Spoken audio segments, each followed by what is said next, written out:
বেশিরভাগ বাঙালি মেয়েরাই মনে হয় শাড়ি পরতে ভালোবাসে, আমার তো পরাই হয় না। আজকে একটু পরলাম, সাথে টিপটাও পরলাম যদি মুখটা একটু বেশি ভালো লাগে, মিষ্টি লাগে। তো শাড়িটা পরার আরেকটা কারণ হচ্ছে এই জুয়েলারিটা পরা। এটা আমি কিনেছি 1 মাস আগে। এর সাথে আরও একটা কিনেছি রূপরেখা ক্রিয়েশন থেকে। এরা এত ভালো হ্যান্ডমেড জুয়েলারি বানায়, আমার দেখেই আমি অর্ডার দিয়েছি, তবে পরা হয়ে ওঠেনি। আজকে শাড়িটা পরলাম, ভাবলাম এর সাথে পরি।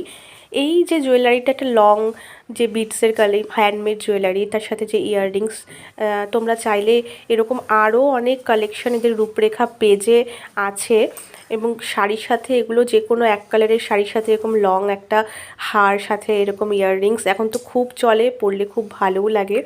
আমি জানি না এই শাড়িটার সাথে কতটা ভালো যাচ্ছে, বাট আমি এটা পরেছিলাম, আর কবে পরা হবে, তাই জুয়েলারিটা পরে তোমাদের সঙ্গে শেয়ার করলাম। আমি এবার চুল ছেড়ে একবার বেঁধে দেখছিলাম। তোমরা বলো